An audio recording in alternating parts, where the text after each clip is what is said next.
انسان زندگی میں جب جدوجہد کرتا ہے، کوشش کرتا ہے، وہ بہت سارے دنیاوی اسباب اختیار کرتا ہے۔ جتنی عقل اللہ نے دی ہوتی ہے اس عقل کا بھی وہ استعمال کرتا ہے، کوشش کرتا ہے کہ کچھ اچیو کر سکے زندگی میں، کچھ مقاصد کا حصول اسے میسر آئے۔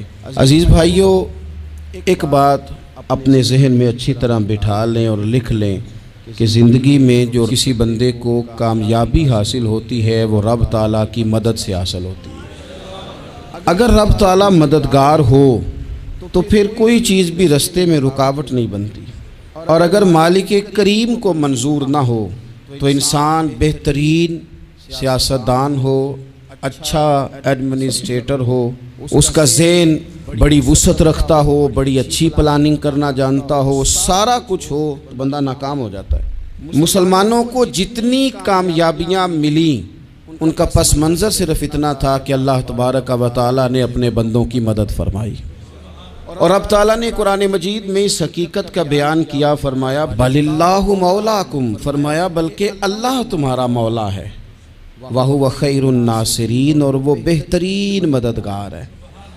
وہ جو رب تمہارا مولا ہے وہ بہترین مددگار ہے، اور اگر وہ مدد کرے تمہاری، سورہ آل عمران میں آگے جا کے ارشاد فرمایا اگر اللہ مدد کرے تو پھر تم پر کوئی غالب نہیں آ سکتا، اور اگر وہ تمہاری مدد چھوڑ دے تو پھر کوئی تمہاری مدد کر سکتا، کوئی مدد نہیں کر سکتا۔ بدر کی جنگ بھی اور فتح مکہ بھی رمضان المبارک میں ہوا ہے۔ میں دونوں پر غور کر رہا تھا تو ایک نیا مضمون میرے ذہن میں آنے لگا۔ بدر کی جو جنگ ہے اس میں بھی ایک عجیب انقلاب آیا ہے کہ 313 نے 1000 سے مقابلہ کیا، اور جن 1000 سے مقابلہ کیا وہ اسلحے سے لیس تھے، اور یہ جو 313 ہیں ان کے پاس 6 زرہیں، 8 تلواریں، چند گھوڑے، لیکن اللہ نے کامیابی دی تو خود رب نے بیان کیا کس طرح دی، فرمایا وَلَقَدْ نَصَرَكُمُ اللَّهُ بِبَدْرٍ وَأَنْتُمْ أَذِلَّةٌ۔ وہ کامیابی اس طرح ملی ہے کہ رب نے تمہاری مدد کی تھی، تم تو کمزور تھے، اللہ نے بدر میں تمہاری مدد کی، تم جیت گئے۔ وَلَقَدْ نَصَرَكُمُ اللَّهُ بِبَدْرٍ وَأَنْتُمْ أَذِلَّةٌ، اللہ نے بدر میں تمہاری مدد کی، تم تو کمزور تھے۔ پھر فتح مکہ نصیب ہوئی تو اس میں بھی بہترین منصوبہ بندی نبی پاک علیہ السلام نے فرمائی، بہترین حکمت عملی حضور نے اپنائی، لیکن ہمیں جو اللہ رسول نے بات سمجھائی وہ کیا ہے؟ اذا جاء نصر اللہ والفتح، فرمایا جب اللہ کی مدد آئی اور فتح نصیب ہو گئی۔ یہ اللہ نے مدد فرمائی تمہاری، یہاں بھی فتح مکہ بھی اللہ کی مدد سے، جنگ بدر بھی اللہ کی مدد سے۔ وہ جو مدد ہے اللہ تعالیٰ کی، جب وہ ہم یہ کرتے ہیں کہ ہم اپنی ساری زندگی سیاست کی نظر کر دیں۔ ہماری سیاست صرف ملک میں نہیں ہوتی، ہماری سیاست خاندان میں بھی ہوتی ہے، ہم گھر کے اندر بھی سیاست کرتے ہیں، ہم کسی خاص طریقے سے لوگوں کو اپنے پیچھے چلانا چاہتے ہیں، ہم ایک خاص اسلوب اختیار کرتے ہیں کہ لوگ ہمارے پیچھے چلیں۔ اس کا نقصان ہمیں یہ ہوتا ہے کہ سیاست جو ہوتی ہے یہ شطرنج کے ہیر پھیر کی طرح ہوتی ہے، تو اس کے راز بڑی جلدی کھلنے لگ جاتے ہیں، پتہ چل جاتا ہے کہ بندہ مخلص نہیں تھا، سیاست کر رہا تھا، طریقے سلیقے سے اس نے جوڑ کے رکھا ہوا تھا۔ ہم ہر جگہ سیاست کے بل بوتے پر چیزوں کو لے کے چلنا چاہتے ہیں، سیاستیں ناکام ہو جاتی ہیں، سیانے لوگ فیل ہو جاتے ہیں، بچتا صرف وہی ہے جس کے پیچھے رب تعالیٰ کی مدد شامل حال ہوتی ہے۔ اپنی زندگی کے اندر ہم جو کچھ بھی کر رہے ہیں، جس شعبے سے بھی ہمارا تعلق ہے، آج ہم نے اس بات پہ غور کرنا ہے کہ پہلے تو یہ غور کر لیں کہ جو کام ہم کر رہے ہیں کیا وہ کام ایسا ہے کہ اس میں اللہ کی مدد ہمیں ملے گی؟ اگر آپ کوئی معاذ اللہ ناجائز کام کر رہے ہیں، فعل حرام کا ارتکاب کر رہے ہیں، تو اس میں تو مدد الہی آئے گی نہیں۔ پہلے تو یہ دیکھیں جو کر رہے ہیں وہ کام مدد الہی والا ہے، اور اگر اللہ تعالیٰ کی مدد والا وہ کام ہے پھر اس پر غور کریں کہ کیا ہم نے مالک سے مدد کا سوال کیا ہے، ہمیں مدد میسر آ رہی ہے۔ وہ میں نے بزرگوں سے ایک بات سنی تھی، وہ بڑی یاد رہ گئی۔ وہ فرمایا کرتے تھے قابلیت بھی بڑی چیز ہے لیکن قبولیت سب سے بڑی چیز ہے۔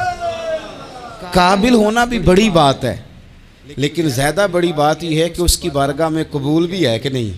اپنی زندگی میں اللہ کی مدد کی طرف بڑھیں، مالک کی مدد کا حصول اختیار کرنے کی کوشش کریں، اللہ کے ساتھ اپنے آپ کو جوڑیں۔ اگر اللہ کی مدد نصیب ہو، یہ جو ہم جتنا ڈرتے رہتے ہیں، سہمے رہتے ہیں، پریشان رہتے ہیں کوئی کیا کر دے گا، ہمارے ہاں نا ہر شعبے میں معاذ اللہ ایک مافیا ہے، الا ماشاءاللہ۔ وہ مافیا کہتا ہے میرے ساتھ ملو گے تو میں چلنے دوں گا، ورنہ میں نہیں چلنے دوں گا، مارکیٹ میں آ ہی نہیں سکتا فلانا بندہ، چونکہ یہاں ہمارا قبضہ ہے۔ اور میرے بھائی پھر بہت سارے لوگ جن کی نیتیں اور ارادے بڑے اچھے ہوتے ہیں شروع میں، وہ بھی اس مافیا کا شکار ہو جاتے ہیں اور ان کے رنگ میں رنگ جاتے ہیں۔ یاد رکھنا، کسی شخص کی بلیک میلنگ کا کبھی شکار نہ ہونا، کبھی کسی کی میٹھی اور مسجع مکفہ باتوں کا شکار نہ ہونا۔ کوئی کیا کر سکتا ہے اگر اللہ مددگار ہو تو؟ جس کو رب کریم اٹھانا چاہے اسے کوئی گرا سکتا ہے؟ ہم یہ ڈرے ڈرے سہمے پریشان فیصلہ کرنے کی طاقت نہیں، مجھے چلنا چاہیے کہ نہیں، اٹھنا چاہیے کہ نہیں، کرنا چاہیے، اٹھ باندھ کمر کیوں ڈرتا ہے؟ پھر دیکھ خدا کیا کرتا ہے۔ حضرت عبداللہ ابن عباس فرماتے ہیں میرے نبی پاک علیہ السلام نے میری تربیت فرمائی، حضور نے میری تربیت فرمائی، اور محبوب پاک علیہ السلام نے فرمایا عبداللہ یاد رکھنا، یہ نوجوان دوست میری بات لکھ لیں، پریشان لوگ میری بات لکھ لیں، جن کے پاس قوت فیصلہ نہیں وہ اس بات کو لکھ لیں۔ حضرت عبداللہ ابن عباس فرماتے ہیں میرے نبی پاک علیہ السلام نے مجھ سے فرمایا تھا عبداللہ سن، اگر ساری دنیا مل کے تیرا کوئی نفع کرنا چاہے کر نہیں سکتی جب تک میرے رب کی رضا نہ ہو، اور فرمایا ساری دنیا مل کے تیرا کچھ بگاڑنا چاہے تو عبداللہ بگاڑ نہیں سکتی جب تک رب کریم کی حکمت کا تقاضا نہ ہو۔ لوگوں سے ڈرنا، لوگوں کی طرف دیکھنا، ماحول دیکھ کے اپنے راہ کا تعین کرنا، ہر بندے کے خیالات کے مطابق ڈھلنے کی کوشش کرنا، فلانا نہ ناراض ہو جائے، فلانا نہ ناراض ہو جائے، وہ جس نے ہونا ہو جائے، بس رب رسول ناراض نہ ہو۔ اپنی زندگی میں اپنے مالک کو مولا جان کے، بل اللہ مولاکم، اللہ تمہارا مولا ہے، وَهُوَ خَيْرُ النَّاصِرِينَ، وہ بہترین مددگار ہے۔ توجہ جب بھی کریں رب کی جانب کریں، اپنے دل کا قبلہ درست رکھیں، سوچوں کے زاویے سیدھے رکھیں۔ میرے بھائی مالک جب بندوبست کر دے نا، جب مالک بندوبست کر دے پھر ایسا بندوبست کرتا ہے کہ لوگوں کے پاس نا چارہ نہیں رہتا۔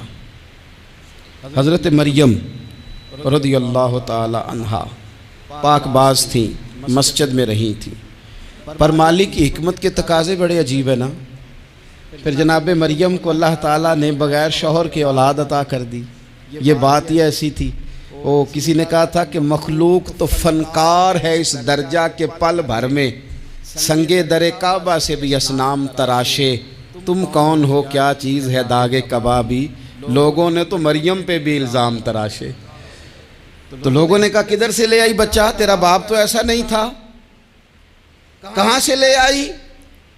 اللہ کرے میں آپ کو سمجھا سکوں، ذرا اپنے آپ کو وہاں کھڑا کریں کہ ایک پاک باز عورت، پاک باپ کی بیٹی، طیب ماں کی بیٹی، اور اللہ کے گھر میں پرورش پانے والی خاتون، ایک وہ وقت اور ایک یہ وقت کہ اس عورت کو کٹہرے میں کھڑا کر کے پوچھا جا رہا ہے کہ معاذ اللہ تیری گود میں بچہ جائز نہیں ہے، کہاں سے لائی ہے؟ اب خود سے صفائیاں بندہ کتنی کو دے، کتنی کو وضاحتیں کرے۔ اور میں نے تو اپنی زندگی میں دیکھا ہے زیادہ وضاحت دینے والے کو بھی لوگ جھوٹا سمجھنے لگ جاتے ہیں، زیادہ وضاحت دینے پر بھی لوگ کمزوری کا اظہار سمجھتے ہیں کہ کمزور پڑ گیا۔ آپ صلح کی کوشش کرتے ہیں، سامنے والا بزدل سمجھ لیتا ہے، زیادہ وضاحتیں بھی کمزور کر دیتی ہیں۔ اب حضرت مریم کو کٹہرے میں کھڑا کر کے کہا بچہ کس کا ہے؟ تو پھر خدا بندوبست جب کرے، اللہ جب مددگار ہو، تو پھر حضرت مریم کی گواہی درختوں سے نہیں دلوائی، اس نے پتوں سے نہیں دلوائی، پھر فرشتے نہیں بھیجے۔ حضرت مریم کہنے لگی مجھ سے نہ پوچھو، وہ جو پنگوڑے میں ہے اسی سے پوچھ لو، ان سے پوچھو نا، وہ کون ہے پوچھ لو، ان سے کر لو سوال۔ انہوں نے کہا پنگوڑے میں چند دنوں کا بچہ، یہ جواب دے گا؟ مددگار تھا رب، ان کی برات کا اعلان کرنا تھا مالک نے، اور جب مالک اعلان کر دے، جب مالک تیری صفائی دینا چاہے، جب مالک تجھے دنیا کے سامنے نکھارنا چاہے، تو پنگوڑے میں لیٹے حضرت عیسیٰ بول کے کہنے لگے انی عبداللہ آتانی الکتاب، فرمایا میں اللہ کا بندہ ہوں، رب نے مجھے کتاب عطا کر کے نبی بنا کے دنیا میں بھیجا ہے، میں اللہ کا بندہ ہوں، کتاب لے کے آیا ہوں، نبی بن کے آیا ہوں۔ پھر پنگوڑے سے اعلان ہو گیا، پھر بچہ بول پڑا، اور یہ ایک دفعہ نہیں بات ہوئی، یہ بنی اسرائیل میں ایک جریج نام کے شخص بھی تھے جو نماز پڑھ رہے تھے، بعض نے لکھا ہے نفل نماز تھی، اماں نے پکارا تو آئے نہیں، تو ماں کے منہ سے نکل گیا تو اتنی دیر تک مرے گا نہیں جب تک کسی بے حیا عورت کا منہ نہ دیکھ لے۔ تو وہ عبادت گزار تھے، لیکن لوگوں نے ان کی عبادت، ریاضت، پرہیزگاری کو نہیں دیکھا، بس ایک عورت کو بھیج کے الزام لگوا دیا۔ وہ عورت آیا جایا کرتی تھی، اب آ جاتی ہیں عورتیں، مسئلہ پوچھنے کی نیت سے بھی آ جاتی ہیں۔ ماحول میں کچھ جگہ ایسی بھی ہیں جہاں عورتیں دم کرانے کے بہانے آ جاتی ہیں۔ وہ خاتون آتی جاتی تھی اس خانقاہ پہ، آستانے پہ، یہ بخاری میں موجود ہے، پھر اس نے کہا میری گود میں جو بچہ ہے یہ انہی کا ہے۔ مجھے بتائیں کیسے بندہ وضاحت دے؟ حالات خراب ہو گئے، لوگ کٹیا جلانے لگے، ماحول اور طرح کا بن گیا۔ میرے نبی پاک علیہ الصلوۃ والسلام فرماتے ہیں پھر اس رب کے بندے نے کہا مالک تو کریم ہے، تیری مشیت کا تقاضا آیا جو میری ماں نے جملے بولے تھے، پر اب میں وضاحت دینے کے قابل نہیں رہا، اب تو ہی کرم کرے گا تو دروازہ کھلے گا۔ تو وہ چند دنوں کا بچہ پنگوڑے میں بول کے کہنے لگا میں اس درویش کا نہیں، میں تو فلانے چرواہے کا بچہ ہوں، وہ جو بکریاں چراتا ہے۔ رب کی مدد کو پکاریں، اپنے ساتھ اپنے مالک کی مدد کو شامل کریں، تھوڑے رزق پر بھی گزارا اچھا ہونے لگ جائے گا۔ سارے لوگ آپ کو گرانے کی تدبیریں کر رہے ہوں گے اور مالک آپ کو عزتیں عطا فرما دے گا، اس کی بارگاہ سے حکمت کا تقاضا اور ہو جائے گا۔ ہم نے ساری زندگی لوگوں کو راضی کرنے میں گزار دی، ساری زندگی بڑھاپا آ گیا بچوں کو پالتے، اور بچوں نے آخری عمر میں کہہ دیا ابا اگر کوئی ڈھب کا کام کر لیتے تو آج ہمارے دن بھی پھر نہ جاتے۔ ساری زندگی گزار دی بہن بھائیوں کو راضی کرنے میں، ساری زندگی گزار دی ذمہ داریاں اٹھانے میں، ان کو 99 دفعہ دیا، ایک دفعہ نہیں دیا تو انہوں نے کہہ دیا تو نے تو کبھی دیا ہی نہیں، تو تھا ہی نہیں۔ ساری زندگی محلے داروں، علاقے والوں کو راضی کرنے میں گزار دی۔ اور میں نے ایسے لوگ بھی دیکھے دین کے لیے وقت گزارا، لیکن جب بڑھاپے میں دانت کام نہ کرتے تھے تو وقت کے مفتیوں کو بھی مسجدوں کی کمیٹیوں نے کہہ دیا اب آپ کی سمجھ نہیں آتی، ہم نے خطیب کو یور رکھنا ہے، نہ دیکھو دنیا کی طرف، دنیا رلا دیتی ہے، نہ راضی کرو بندوں کو، بندے تھکا دیتے ہیں، نہ پیچھے بھاگو ہر وقت دنیا داروں کے، یہ انسان کو کمزور کر دیتے ہیں۔ وہ تو کریم ہی بڑا ہے، 2 آنسو زمین پر بعد میں گرتے ہیں، بندے کے گناہ سارے پہلے معاف فرما دیتا ہے۔ اللہ کی مدد کا حصول، اپنے مالک کی مدد کی طرف بڑھنا، آپ کو بدر کی جنگ بھی یہی درس دے گی، آپ کو احد کا میدان بھی یہی سبق دے گا، فتح مکہ بھی یہی سبق دے گا۔ میرے دوستو جب رب مدد فرمائے، جب اللہ مددگار بنے، دوستوں سے ایک بات اکثر کرتا ہوں، میں کہتا ہوں کہ جتنے درد سے آپ امیر کو اپنی کہانی سناتے ہیں نا، اور جس طرح آپ کے آنسو بات کرنے سے پہلے گر جاتے ہیں کہ غریب ہیں، بچیاں ہیں، کاروبار نہیں، او میرے سنگیو، اس سے آدھے آنسو اپنے رب کی بارگاہ میں بکھیرو، اس کے حضور عرض گزار ہو جاؤ، اس سے طلب کرو۔ ایک وقت انسان پر زندگی میں ایسا آتا ہے کہ اسے یوں محسوس ہوتا ہے کہ میرا سایہ بھی ذرا سا پیچھے ہٹ گیا ہے، اسے یوں لگتا ہے کہ میں کسی سہارے پہ ہاتھ ڈالتا ہوں تو وہ بھاگ جاتا ہے مجھ سے۔ لیکن مالک کی بارگاہ ایسی عظیم بارگاہ ہے، رب رسول کے آستانے اتنے بڑے ہیں کہ آپ جب وہاں کشکول طلب دراز کرتے ہیں تو جھولی پھیلانے میں دیر لگتی ہے، ان کو بھرنے میں تو کوئی دیر نہیں لگتی۔ ہم نے اپنا سوچ کا قبلہ ہی دنیا کو بنا لیا ہے۔ یہ جو اللہ والوں کی مدد ہے یہ تو ہے نہیں، اللہ ہی کی مدد ہے، لیکن یہ جو سیٹھوں کی طرف توجہ کرنا، نوابوں کی طرف توجہ کرنا، دنیا داروں کی طرف توجہ کرنا، اور اپنا مزاج اس طرح کا بنا لینا، یارو گردن کو جھکا دیتا ہے خیرات کا پتھر، جہاں میں مانگنے والوں کے سر کبھی اونچے نہیں ہوتے۔ اور اقبال کہتے ہیں غیرت ہے بڑی چیز جہاں تگ و دو میں، پہناتی ہے یہ فقر کو تاج سردارا۔ میں عرض کروں گا کہ اپنی آپ جب توجہ کا قبلہ اللہ رسول کو بنائیں گے تو رب فرماتے ہیں وَيَرْزُقْهُ مِنْ حَيْثُ لَا يَحْتَسِبُ، میں نہ تجھے وہاں سے رزق دوں گا جہاں سے کبھی تیرا گمان بھی نہیں گیا ہوگا۔ یہاں سے بھی مل سکتا ہے، تو نے سوچا بھی نہیں ہوگا۔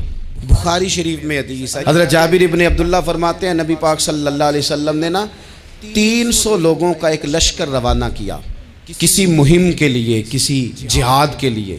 حضرت ابو عبیدہ بن جراح رضی اللہ تعالیٰ عنہ امیر لشکر تھے۔ فرماتے ہیں غربت اتنی زیادہ تھی، بھوک اتنی زیادہ تھی کہ ایک ایک کھجور دن میں ایک وقت کھانے کو ملتی تھی، اور کچھ دن ایسے آئے کہ اب کھجور بھی نہیں مل رہی۔ فرماتے ہیں اتنی زیادہ بھوک لگی مجاہدین کو 300 بندہ پتے کھا کے گزارا ہونے لگے۔ یہ بخاری میں موجود ہے۔ آپ فرماتے ہیں کہ دریا کے کنارے ہمارا پڑاؤ تھا، ٹھہراؤ تھا، جب بھوک سے نڈھال ہو گئے نا وَيَرْزُقْهُ مِنْ حَيْثُ لَا يَحْتَسِبُ، اللہ وہاں سے روزی دیتا ہے، گمان بھی نہیں ہوتا۔ فرماتے ہیں ایک مچھلی اللہ تعالیٰ نے دریا کے کنارے بھیجی، فرماتے ہیں وہ تھی تو مچھلی پر پہاڑ جتنی تھی۔ بخاری میں لفظ ہیں، حضرت جابر ابن عبداللہ رضی اللہ تعالیٰ عنہ فرماتے ہیں 300 آدمی 18 دن تک اس مچھلی کو کھاتے رہے، مچھلی ختم ہی نہیں ہوئی۔ مچھلیاں نہیں، مچھلی کہتے ہیں 18 دن 300 بندہ کھاتا رہا، مچھلی ختم ہی نہیں ہوئی۔ اور فرماتے ہیں کہ اس کی ہڈی نکال کے، کانٹا کہیں گے آپ اپنی زبان میں، کہتے ہیں وہ نکال کے نا تو اس کو کھڑا کیا نا جب، تو اونٹ کجاوے سمیت اس کے بیچ سے گزر جاتا تھا، 2 اس کے کانٹے جوڑے۔ فرماتے ہیں وہ اس کا گوشت ہم کھاتے تھے اور اس کی چربی بطور تیل کے ہم جسموں پہ ملتے تھے، بیماروں کو اس سے سکون آتا تھا، تندرستی شفا ہوتی تھی۔ فرماتے ہیں ہم کھایا بھی ہم نے، اور کچھ لے کے ہم مدینے بھی گئے، اور قربان جائیں نبی پاک نے بھی اس میں سے کھایا۔ ہم نے عرض کی حضور یہ معمہ کیا ہے، یہ ماجرا کیا ہے؟ تو محبوب نے فرمایا تمہارے پاس غذا نہیں تھی، رب نے تمہارے لیے بندوبست کیا ہے، اللہ نے تمہیں دیا ہے۔ مکان شروع کر لیا، ایک صاحب نے وہ مکان بنانے لگے، آپ وہ حساب لگا رہے ہیں، کہتے ہیں میرے پاس اتنے پیسے ہیں، اتنے میں نے فلانے دوست سے کہنا ہے اس نے دے دینے، اتنے فلانے رشتہ دار سے کہنا ہے اس نے دے دینے، اتنے فلانے سے کہنا ہے اس نے دے دینے۔ یہ ساری کاپی بنا کے مکان شروع کر لیا۔ جو روز کہتا تھا نا کوئی حکم ہو جاتے 10 سب سے پہلے اس کو کہا میاں پیسے چاہیے دن، وہ کہندا ہو کل ہی منڈا ٹوریا ہے، کہتے تو پرسوں 10 داتے لب جانے سن۔ میں آپ کو اپنے تجربے کی بات بتا رہا ہوں۔ جن لوگوں کا خیال ہوتا ہے نا کہ آپ سٹارٹ کریں فلانا کام، ہم آپ کے ساتھ ہیں، اللہ کا ہی کوئی نظام ہے، وہ بالکل بھی نہیں ساتھ ہوتے۔ لیکن ایسا نہیں ہے کہ کوئی ساتھ نہیں ہوتا، اللہ تعالیٰ بڑے اسباب پیدا کرتا ہے، وہاں سے دیتا ہے جہاں سے گمان بھی۔ ہمارا یہ ذہن بن جاتا ہے ہم ساری اپنے حساب سے چلتے ہیں، اتنے رشتہ داروں سے، اتنے کون آپ کے ساتھ چلے گا، سوال ہی نہیں پیدا ہوتا۔ یہ سارے کام چھوڑ کے سب سے پہلے 2 رکعتیں پڑھو، اپنے رب کی بارگاہ میں، رسول کائنات کی بارگاہ میں گزارشات اور استغاثے پیش کرو، وہاں سے خیر طلب کرو۔ دنیا دار کیا دیں گے، کیا دے سکتے ہیں، کیا حیثیت ہوتی ہے کسی، اللہ کہتا ہے وہاں سے دوں گا۔ تو جو اللہ مال دے وہ لینا چاہیے کہ رشتہ داروں کا مال دیکھنا چاہیے؟ جو اللہ دے وہ لینا چاہیے کہ سیٹھوں نوابوں کی جیبیں دیکھنی چاہیے؟ جو اللہ دے وہ قبول کرنا چاہیے یا دیکھنا چاہیے کون سا آدمی کہاں پہنچ گیا؟ چھوڑو، اپنی مٹی پہ چلنے کا سلیقہ سیکھو۔ کسی کے سنگ مرمر پہ چلو گے تو پھسل جاؤ گے، پھسل جاؤ۔ اس پر ایک اور بات عرض کر دوں، صحیح بخاری سے، مسلم سے ایک اور بات۔ کچھ چیزیں ایسی ہیں جن سے اللہ کی مدد آتی ہے، مدد ملتی ہے۔ ایک چیز ان میں سے ایسی ہے جس سے بہت مدد نازل ہوتی ہے، وہ ہے کہ جب رب آپ کو دے نا تو پھر آپ بھی اس کے رستے میں دیں، پھر مدد آتی ہے، پھر اور آتا ہے۔ بخاری مسلم میں حدیث ہے، یہ زیادہ ہی توجہ طلب امر ہے، اس پر آپ غور کریں گے۔ حضرت ابو ہریرہ فرماتے ہیں کہ نبی پاک علیہ السلام نے فرمایا ایک شخص نے بادلوں کے اندر سے آواز سنی کہ فلاں آدمی کا کھیت اور باغ خشک ہو گیا ہے، وہاں برسو اور اس کے کھیت کو سیراب کرو۔ وہ بڑا حیران ہوا کہ بادل سے آواز آ رہی۔ پھر اس نے دیکھا کہ ایک پہاڑی پر بارش ہوئی، وہ بادل وہاں برسا، پھر نالیوں سے ہوتا ہوا پانی ایک طرف چلا تو جس نے آواز سنی تھی حضور بیان کر رہے ہیں، وہ بھی پیچھے پیچھے چلا کہ پانی کدھر جا رہا ہے۔ اس نے جا کے دیکھا کہ ایک مقام پہ ایک باغ کو وہ پانی لگ رہا ہے اور ایک آدمی وہ پانی لگا رہا ہے۔ اس نے اس سے پوچھا تیرا نام کیا ہے؟ اس نے کہا کیوں؟ کہنے لگا بتا نا۔ اس نے نام بتایا تو کہنے لگا یہی تو وہ نام ہے جو میں نے بادلوں کے اندر سے سنا ہے کہ فلاں کے کھیت کو پانی دے دو۔ اس نے کہا یار تو کیا عمل کرتا ہے کہ اسپیشل تیرے لیے بارش برسے؟ یہ بخاری پڑھ رہا ہوں، سیاستہ سے حدیث عرض کر رہا ہوں۔ اس سے پوچھا تو کیا کام کرتا ہے کہ جناب اللہ تبارک و تعالیٰ کا حکم کرم آیا کہ خاص تیرے لیے پانی برسے اور تیرے کھیت کو سیراب کرے؟ تو اس نے کہا چھوٹا ذمہ دار ہوں، پر جب فصل اگتی ہے تو 3 حصے کرتا ہوں۔ ایک حصہ اپنے بال بچوں پہ بہن بھائیوں پہ خرچ کرتا ہوں، ایک حصہ پورا، اور ایک حصہ دوبارہ کاشتکاری پہ لگاتا ہوں، اور تیسرا حصہ خالص میں نے مسکینوں، یتیموں اور غریبوں کے لیے رکھا ہوا ہے۔ وہ جو تیسرا حصہ اللہ کرے آپ سمجھیں، وہ رب کے بندوں پہ تیسرا حصہ خرچ کرتا ہے نا، تو کریم مالک نے فرمایا جہاں سے غریب کا حصہ جاتا ہے وہ کھیت خشک نہیں رہنا چاہیے، وہ جہاں سے مسکین روٹی کھاتے ہیں وہ خشک نہ رہے، جہاں سے یتیموں کو کچھ آتا ہے کہیں اس کی فصل رہ نہ جائے۔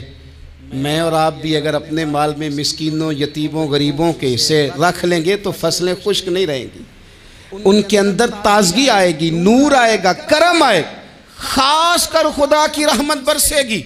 مدد اللہ سے چاہیں، اپنی توجہات کا مرکز رب رسول کی ذات کو بنائیں، پھر آپ محسوس کریں گے کہ بڑی جلدی اللہ تعالیٰ کی مدد آنے لگی ہے۔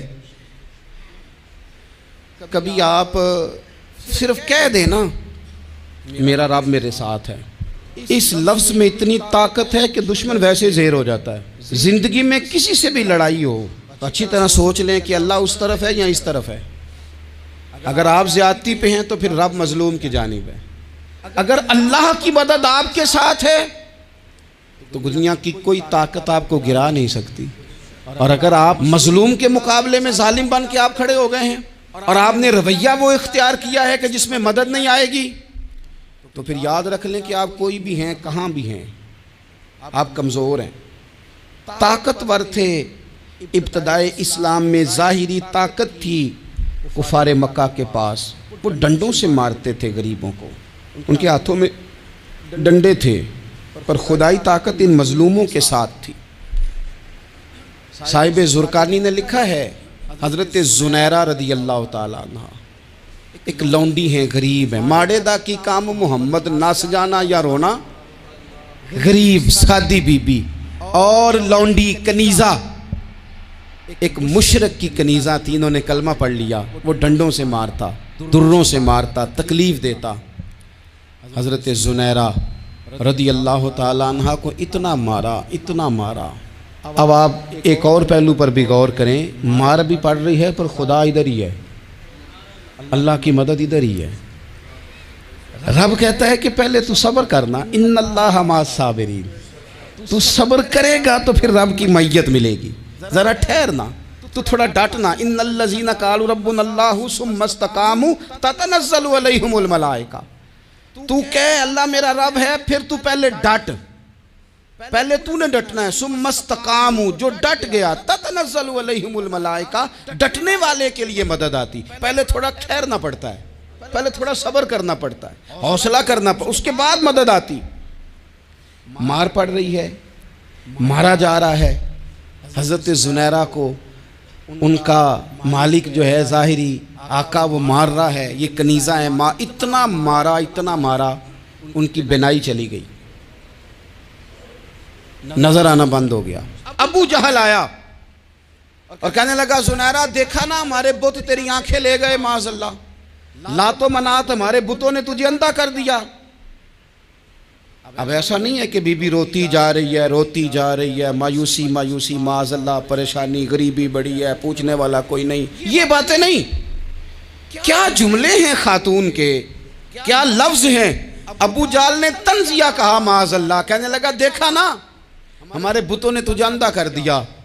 تو جناب زنیرہ آنکھوں کی بینائی گئی ہے اور رات کو گئی ہے، دکھ ابھی تازہ ہے، لیکن اللہ پہ جو توکل ہے، اپنے مالک سے جو رشتہ ہے، وہ اتنا مضبوط ہے، اتنا طاقتور ہے، اس میں اتنی گہرائی ہے کہ حضرت زنیرہ بول کے نا اتنی قوت سے بولی، اتنی طاقت سے بولی کہ پورے کفر پر لرزہ طاری ہو گیا۔ فرمانے لگی تمہارے بتوں کی کیا اوقات ہے کہ وہ میری بینائی لے جائیں؟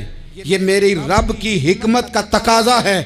جب تک اس نے چاہا زنیرہ دیکھتی رہی، اور جب اس نے چاہا زنیرہ کی آنکھوں کی بینائی چلی گئی، اور اگر وہ چاہے گا نا تو بینائی واپس بھی کر دے گا۔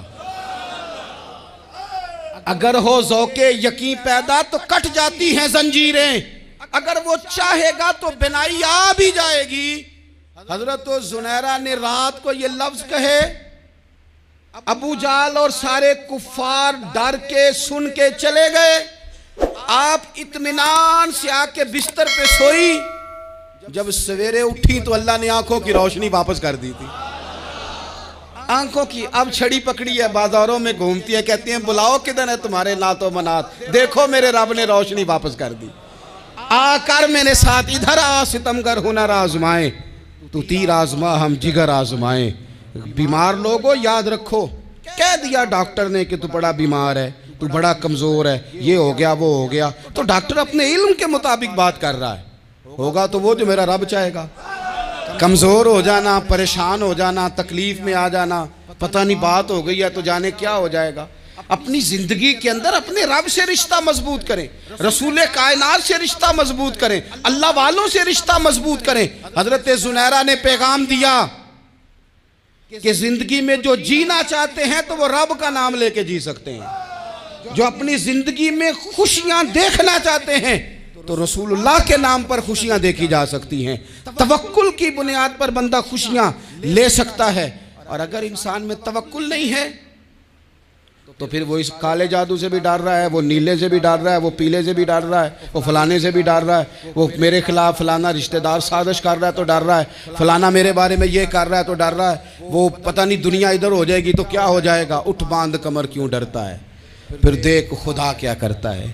تو اس ساری گفتگو کا نچوڑ آپ کو یہ عرض کیا ہے، سب سے پہلے تو یہ کہ میدانوں میں مدد بھی اللہ کی، رزق میں مدد بھی اللہ کی، فصلیں خشک ہوں تو مدد پھر بھی اللہ کرے، تو پھر ساری مدد، اور اگر انسان بیمار ہو تو پھر بھی مدد اللہ کی۔ تو اپنے اللہ کی جانب توجہ کو بڑھائیں، آپ اللہ سے مدد کے سوالی بنیں۔